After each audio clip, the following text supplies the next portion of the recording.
पंहिंजे प्रोग्राम खे अॻिते वधाईंदे उनखां पोइ मां गुज़ारिश कंदुसि क्लास 10 जी शागिर्दियाणी शादिया खे त स्टेज ते अचे ऐं तकरीर पेश करे। क्लास 10 जी शागिर्दियाणी शादिया।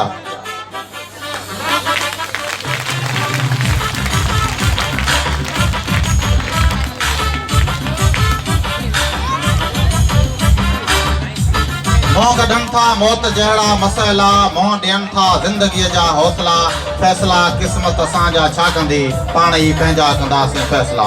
शादिया क्लास 9। सदर मजलिस, काबिल एहतराम उस्ताद साहिबान, आयल मोअज़्ज़िज़ मेहमानों ऐं शागिर्द साथियों, अस्सलाम वालेकुम। ज़िंदा आहिनि उहे क़ौमूं जंहिं तइलीम खे पंहिंजी ज़िंदगी जो अहम जुज़ बणायो ऐं क़ौमी तरक़ी जे बुनियाद ते जदीद बुनियादनि ते इस्तवार कया। जिन कौमन तइलीम जहिड़े ज़ेवर खे पंहिंजी ज़िंदगी जो हिस्सो बनायो, जनाब सदर अॼु असांजो हिते गॾु थियण जो सबबु हिकु बहितरीन उस्ताद साईं नूर मोहम्मद जी अलविदाई आहे। साईं नूर मोहम्मद असांखे तइलीम सां सिंगारे असांखे उन क़ाबिल बणायो त असां जीअं पंहिंजी ज़िंदगी में कुझु करण जे क़ाबिल बणिजी सघूं। साईं नूर मोहम्मद उन वक़्तु इन स्कूल जो हिस्सो बणियो जॾहिं उस्तादनि जी तमामु घणी खोट हुई ऐं 300 ॿारनि खे पढ़ाया सिर्फ़ु 2 उस्ताद मौजूदु हुआ।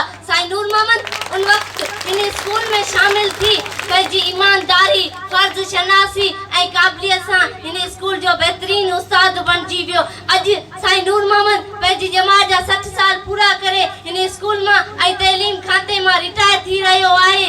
असां उहा ॻाल्हि दुख जहिड़ी बि आहे पर उहा ॻाल्हि क़ाबिल फ़ख्र आहे त असांखे साईं नूर मोहम्मद जहिड़ो उस्ताद मिलियो जंहिंखां असांखे तमामु घणो कुझु सिखण लाइ मिलियो।